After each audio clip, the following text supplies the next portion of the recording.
Here's the thing when you start to talk about things like owning your shit, moving from survival to sovereignty. And one thing I know from very intimate experience is that when you ask life, God, the universe, ancestors, whatever you believe in as a higher power for strength, it doesn't give you strengths. It gives you lessons where you can build strength. If you ask it to take your fear, it puts you in opportunities where you can challenge your fear and become the person who doesn't no longer feel that fear, or you can move forward despite the fear. And in a season where I'm calling it my moving from survival to sovereignty, I realized how big of a leap that actually is and how much I have been humbled in this season of labeling a season like that. You would think that I would have experience in being more cautious with the magic of words, and yet I didn't realize how overly ambitious I was and how much I was moving from ego in until I started to actually step up and do the work. And in this conversation, or in our language, yarn, that I want to have with you around what the warrior heart is and how, I guess, it's being activated through my life experience and how I'm showing up and sharing this journey of what it means to have an activated warrior heart, what it means to stand in your power, be your truth, and follow your heart, to awaken, to activate, to alchemize, and to amplify into your power and your potential to move from your peace. And I'm coming through another challenge, another experience where my warrior heart met my limits. And it really is the black belt battles that you don't see. If you are new here, my name is Chantel Thompson and I'm a proud Bark and Jingimpa woman. I am a very proud mum of 5 and I'm Ani Shantam anymore. And I am the founder and the example of the movements and momentum and mandate behind the Warrior Heart and the Kilalana Foundation. Now, if you're new to my journey, I am coming through the other end of a very difficult 2 to 5 years of my life, the most difficult years of my life. I'm now 41, and that season almost took me out multiple times due to mental illness, hospitalization, and I'm a woman who has done some extraordinary things with my life. And statistically, I shouldn't be who I am. I shouldn't be where I am. The woman who says that winning 3 world titles is her playtime and is easy. The woman who has earned 3 degrees. The woman who became a 3-time world champion and a representative on not 1, but 2 international sports representing her country in my 30s. As a mum of 3 and then moved on to 4 in that time, whilst being the main and at some point sole income earner for my family, launching a business, studying and working part-time. So I did freestyle wrestling for the Australian wrestling team, and I made it as high as an opportunity to compete for to try out for the team for both the Commonwealth Games, the 2018 Commonwealth Games, and the 2016 Rio Olympics, all in my 30s, while working full-time and being a mum and living with a mental illness. And I became a 3-time world champion in my 30s for a sport, a martial arts that I started at the age of 19 to find myself, to ground myself, to find a pathway from pain to purpose. I'm known in my community as the Barkanji warrior because of my heart, because of my courage, and because of my refusal to allow my story to be birthed or seeded in trauma and deficit. Yes, I have experienced some things in my life, but my story was born and planted in the womb of my ancestors. So how we talk about purpose is your dreaming, your calling, or the ancestral mandate that you have. So some people have a purpose, which is the thing that happens in others when you are being yourself. And a calling is something that you have been called on by life, God, the ancestors, whoever you believe in as your higher power, as something that you are called to do. And it might be forever, it might be just for a season.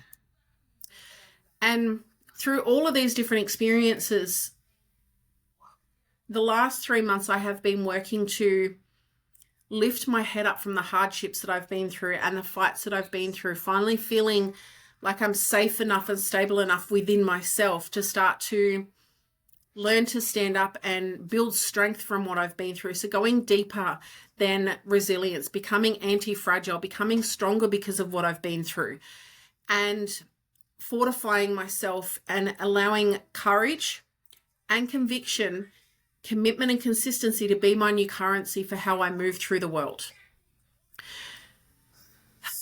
But what can I tell you? I am sitting here today when I should be somewhere else in a different part of the country. Today, I should have been speaking on a stage at the Social Good Summit.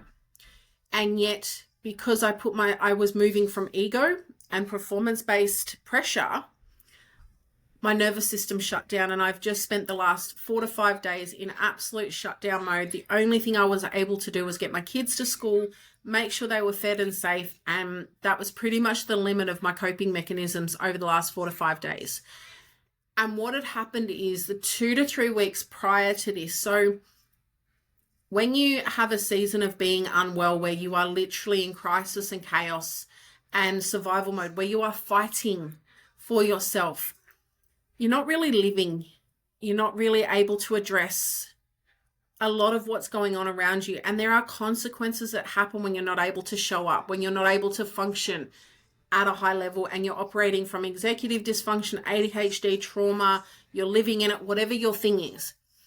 And that's what happened to me. I wasn't able to address key things in my business, in my life. And now there's messes that need to be cleaned up, and there's collateral damage to key things that have to be addressed in order for me to be able to create safe foundations for me to build on, so I'm not building on shaky, fractured foundations.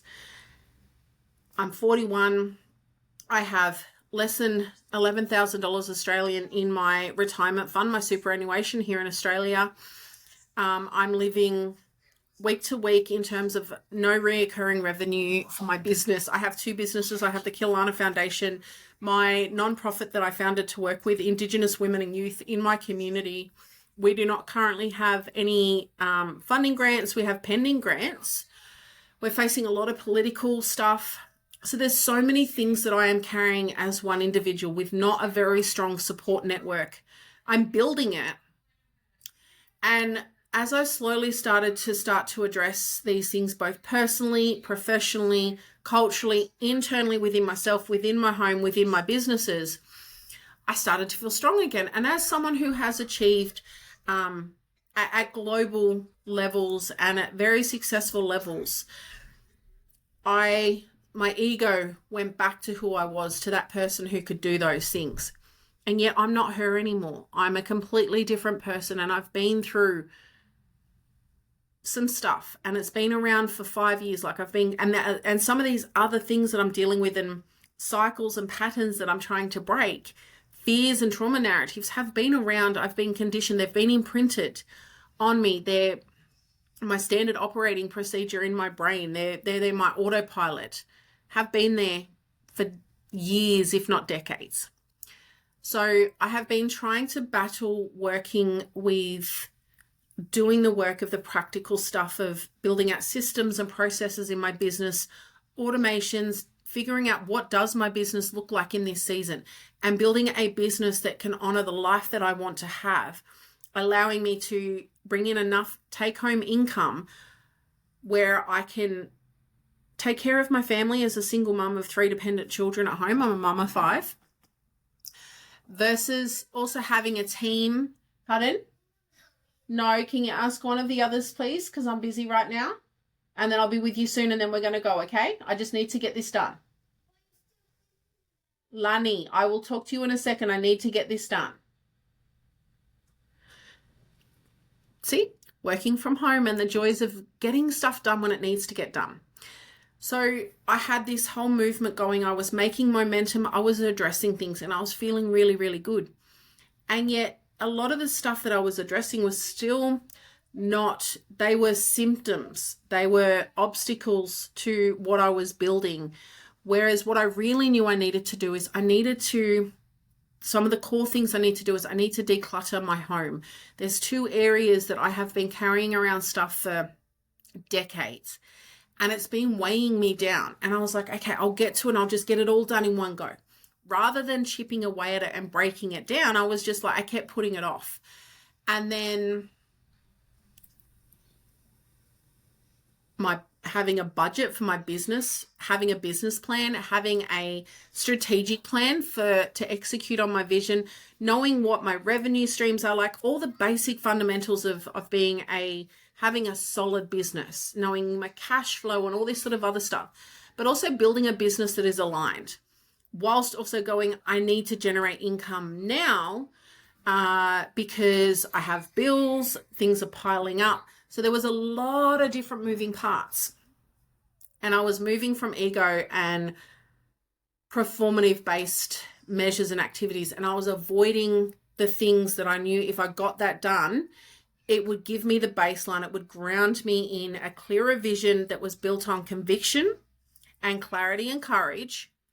Knowing my numbers allows me to make better informed decisions around where am I spending my time on delivery versus marketing, and sort of like putting myself out there, learning sales and all these sort of other things that you need to have in place to have a successful business, a sustainable business where I'm not serving from being burnt out or abandoning myself or pushing myself to the point of breakdown or burnout. And this has all come about because I have fought so hard to still be here. The fact that I'm still here having this conversation with you has come about because, one, the ancestors, and I believe, I trust now that life, ancestors, God has a purpose bigger than what I can understand. Because the fact that I woke up breathing today, the fact that I am still alive, despite trying all the things that I've tried, all the weight of what I've carried over the last 2 to 5 years, and the decisions and the fights that I've had to just be myself in my own world, is a miracle. It's phenomenal that I'm still here. And I'm starting to carry that with the responsibility and the opportunity that it is. And yet I was still too focused on what was out there rather than what's in front of me, and going, hold on, this is the work. This is the thing that if you get this done, it's going to unlock so much. And I guess the real fight was is when my system shut down instead of showing up. And it was my ego versus my truth, my absolute essence.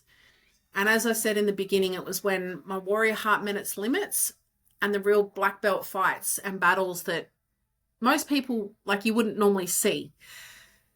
And because I've been doing a lot of the inner work, and a lot of this was the shutdown and the self-judgment. Rather, it's about reframing the fight. And what's the real fight? I want to be a black belt world champion. That's the only title I haven't won. I want to be a sovereign Indigenous woman who is taking care of her family, is sovereign and self-determined in my time, my money, my efforts, and my work. And I can do so grounded, culturally grounded, ancestrally guided, and dreaming led.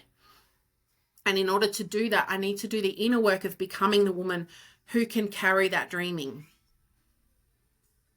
And yet these are all big words. What does it look like in lived experience? What does it look like in real time when I become triggered, or an old story comes up and I'm standing there and I have a choice to make? I can choose my pain and my past, or I can choose my power and my potential. But here's the thing. When your nervous system is at its limits, it doesn't give a shit what you think or what you're intellectualizing. It will shut you down. And I have been resisting this truth for so long. I'm like, but I'm the woman who's done X, Y, and Z. No, you were that woman. You're not that woman right now. I became the woman who survived suicide. I became the woman who ended a 20-year relationship because I recognized that who I was in that relationship wasn't my truth. I didn't feel safe. I didn't feel allowed enough or worthy to be my whole self in that relationship. I spoke my truth rather than going in silence. I started an organization to meet a need in my community, in a very highly political, complicated community and professional and cultural sector. I became the woman who recovered after a very difficult birth with my son. My youngest son is 4. He was born in 2021, and in his birth, I fractured my tailbone. I was 140 kilos, emergency C-section. Like, I thought my time on the mats was done. And yet in 23, I got my black belt. I made my black belt debut at the 2023 World Masters Championships in Las Vegas. That's the woman who has done these things. Yet this woman that I am sitting in front of you, talking to you, who has launched the Warrior Heart community, who is doing all the things, can you tell them to just chill? Is that my nervous system does not feel safe with money and wealth. My nervous system doesn't yet feel safe saying my truth of this is who I am and this is where the ancestors are calling me. And because I wasn't sitting with that and doing the work to regulate my nervous system, when I pushed a little bit too far last week, on top of lifing, we had 2 deaths in the community. I had some personal challenges, and I have a significant workload on my back and on my shoulders, and I have people who are relying on me, and I wasn't able to meet their needs. So that meant when I pushed just a little bit too far, despite the red flags, I shut down. And that meant I lost 5 days.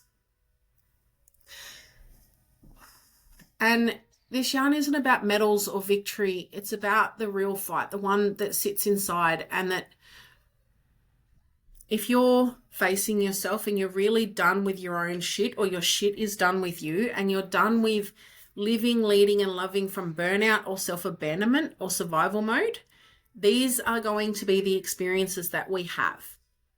We are going to have to face ourselves from our truth and own our experiences, because this is what it means to move away from performance, away from tokenism, and to move from a space of truth and courage. And this meant, because I wasn't doing that and I shut down, I missed a big opportunity this week. I was meant to be somewhere else speaking on a stage that could have opened up a lot of opportunities. Now, the shame spiral, the grief, the guilt, the confirmation of going, see, you're not worthy of that. You're not the person who can be stable and sustainable. You're so used to crisis and chaos and just winging it, the feast or famine of business. You're not a good business person. You're not someone who can lead operations and policies and procedures and automations and all this sort of stuff. These are the narratives that have been running in the back of my head. But what used to work for me is now the thing that is breaking me down. It's the thing that's keeping me stuck. And the more I resist that, the more the problems pile up. And even in the shutdown, there is training, there is initiation. And I realized that these are the world championship moments in business, in life, and in healing. When I show up to fight, or do I tap out because it becomes too much and I wasn't building myself up, I wasn't holding space. And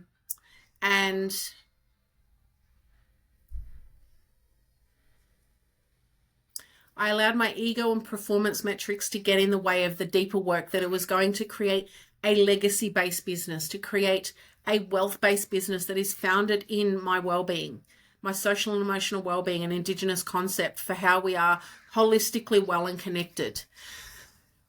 And that this is all a part of it. It's all a part of the experience, the being and the becoming.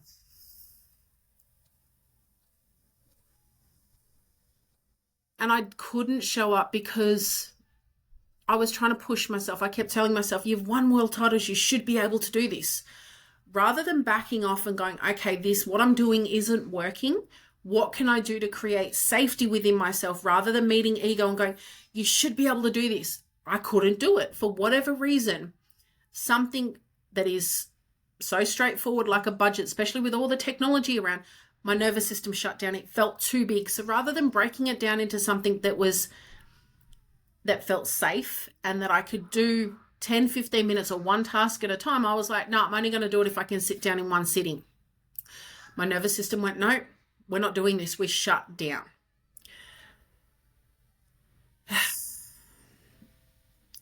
And I tried to do too much too fast from ego and from proving and from performance rather than progress and growth. And the real fight wasn't in the opportunity. It was within myself of going, I've avoided these things for decades. And obviously there's something there. There's a resistance there. So focusing on, rather than focusing on what I'm resisting, it's like, what am I trying to do? And how do I build a bridge from what feels normal to what needs to be done?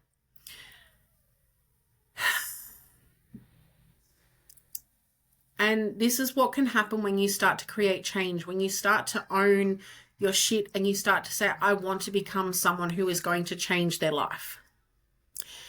It can't just be a mental thing. It can't just be a desire done on hope, because the work doesn't become sustainable. I'm sure you've tried these things before. If you're here and you're a returning person or you're new here, you've been led to this episode for a reason. You've been led to this channel for a reason. You might have tried to create change in the past and it's lasted a week, 2 weeks, 6 months, and then something triggers you and you revert back to old patterns. Because here's the thing, when we create change or we say we want something to the world, we will be tested. Do we really want that thing? And have we really done the work to become the person who has grown from the last time we had that experience? These are all things that I talk about and that we work through in the Warrior Heart community. Now, there's 2 levels to the Warrior Heart community. There's the free community over on School where we activate your Warrior Heart. There's the 7-day challenge that you can take where, and that's an evergreen. It just sits there. You can take it at any point, but we are taking we are doing the 7-day challenge in the community on the 27th of October. To activate our warrior heart, to work together, to walk together, to understand what is your greatest block to your warrior heart and what is your greatest aspirational calling right now, and how do we work with those 2 things to create a change and to start to create momentum towards the life that we really want, where we are in a truth, where we're home in ourselves, where we are led by our hearts. Because the thing about the heart is the heart bypasses ego and trauma. The heart starts to beat before the brain. The heart starts to beat at 6 weeks while you are being formed in your mother's womb. The heart feeds up to the brain. So when our heart speaks its truth, do you have the courage to listen? Do you have the strength to act on that strength? And these are some of the things that we work through in the Warrior Heart Challenge. And then if you're brave enough and you're already on this journey and you're committed, $50 a year is access to 12 months of the Warrior Heart Inner Circle, where we do this work weekly, where I am in there daily, activating and walking the journey with you as the guide, as the founder of this community and this movement, but I'm one of you as well. I'm not 5-10 years ahead where I'm like, hey, I'm already at my multi-million-dollar business and I'm managing my finances, I've raised my kids and I'm doing my thing. I'm out here building out loud. I'm starting this community because I'm going through this right now. I'm understanding, what does the warrior heart look like in my life experience? And I want to invite you, if this is resonating, comment warrior heart below and I will send you a direct message to book a 15-minute call with me to explore this and what it means. But later on in October, we will also be hosting the Warrior Heart Mastermind, where I will introduce you to the framework and share elements of what is the Warrior Heart activation system, what is the community. So if either of these interests you, leave a comment below or send me a direct message and we can connect. And I can share both the dates for the webinar, the masterclass, and also the links to the community so that you can come and explore it. And if you feel like you need help, or you'd like someone to hold your hand and do this more proactively together because you know you're ready to create change, but you can't do it alone, you can also book a one-to-one power activation call with me. At this point in time on the 17th of October 2025, that call is $97. The links will be attached to wherever you're listening to this podcast. And I recognized that this pattern was touching an old wound, an old narrative of going, you can do these things, but you can't do this. You're not allowed to be safe. You're not allowed to be stable. There's some resistance to my belief system that I'm allowed to be safe and stable in who I am. I'm allowed to be myself in the world without needing permission or apologizing. Someone who can be wealthy and sustainable in her business and doing a business that is based on her purpose and her calling, a business that she loves to do that can also help her take care of her family. And there's something in me that doesn't feel like I'm allowed to be safe or worthy of being seen as capable and stable and strategic. Not just seen, but living that truth and that reality. Someone who knows her business and is the CEO of her own business. And because I resisted the truth of the work that really needed to be done, I keep having these regressions and these patterns, and this is where the work needs to stop. And the real work is that safety, strategy, and structure are sacred ceremony. That moving towards this and becoming the woman who can have this is going to create freedom, is going to create safety and sovereignty and sustainability.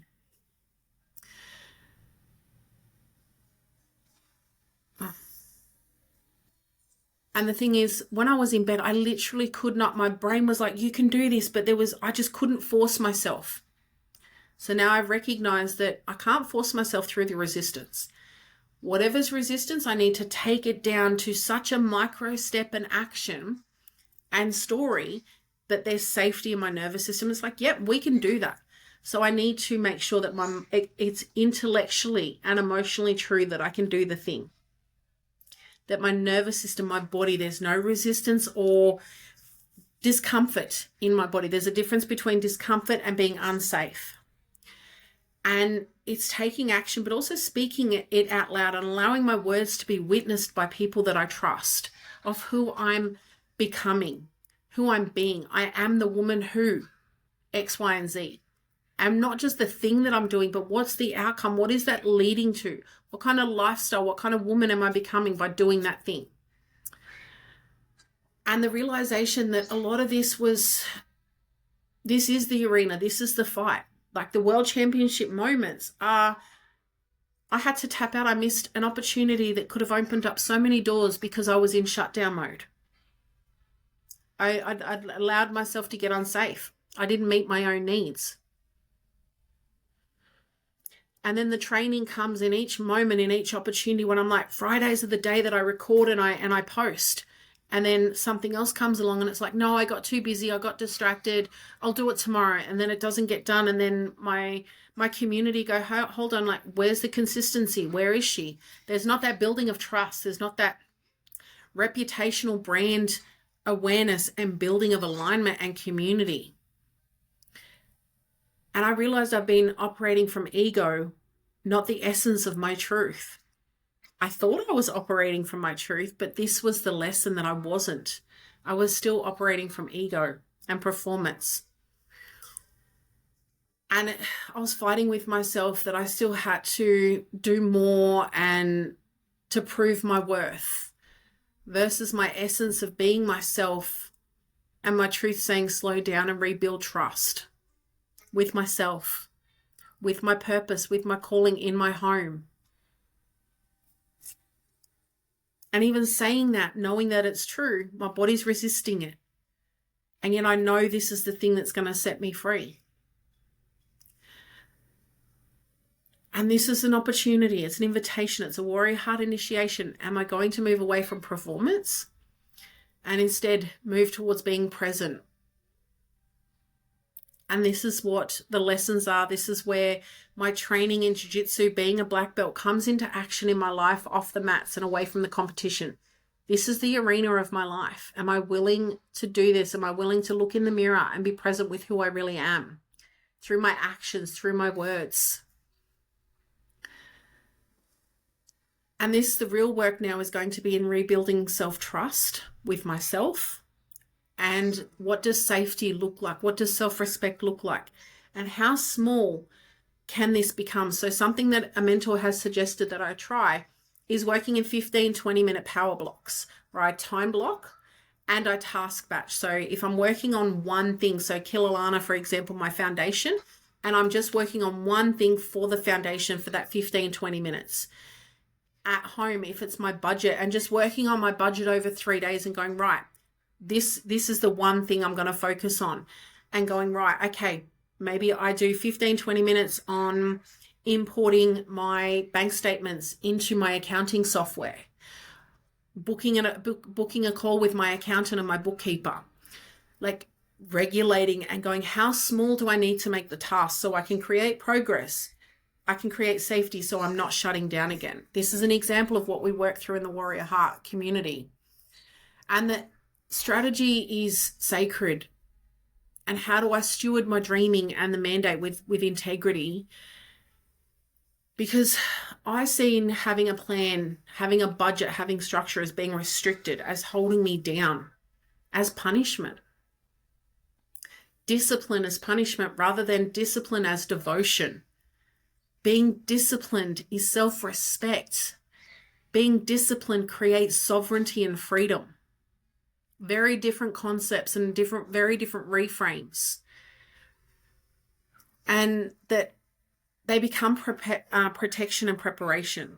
They lay the foundations for the dreaming to become possible, to have a legacy that will live beyond me, to create wealth that will live beyond me. But how do I rise with the rhythm of the body and my truth, not against it? And being in the anti-fragility and the fortitude of going, when I fall, how do I become strengthened by the fall so that when I rise, I'm rising further ahead, not from the same spot? And that reframing the Warrior Heart practice, that this wasn't failure, it was feedback. And each shutdown reveals where safety needs to be restored. And that in this shutdown, how do I be with myself away from being accountable and responsible, but not shaming myself? Because obviously I couldn't force myself. So letting go of that ego and the shoulds and whatever, and going, this is what happened. How do we learn from it? How do we move from that space? And how do I create safety, that I'm allowed to be safe while rising? I'm allowed to be stable while dreaming. And this is my black belt training off the mats, mastering how I meet myself when I fall. We don't hide, we realign, we listen, we learn.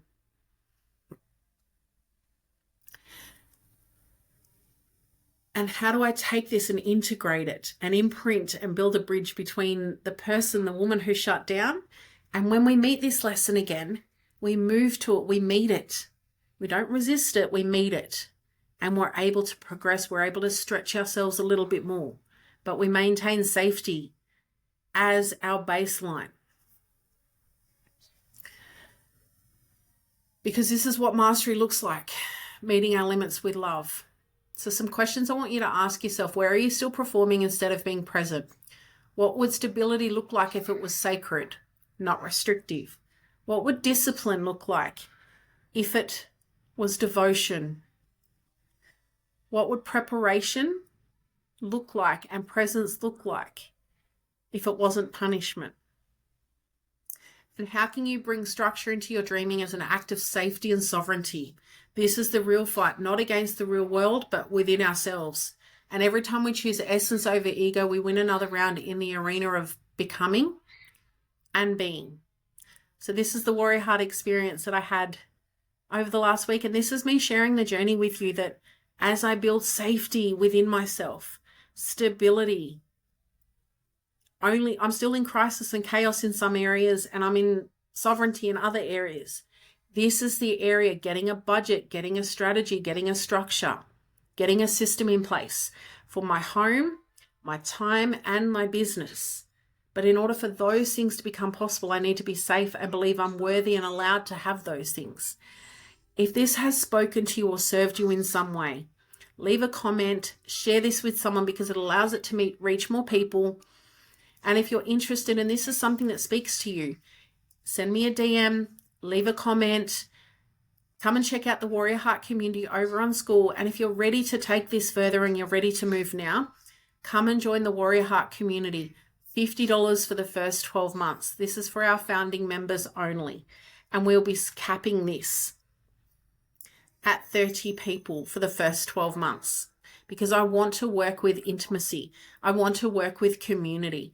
And if you need someone to help you now and you're ready to activate, you can book a power hour activation call with me for just $97.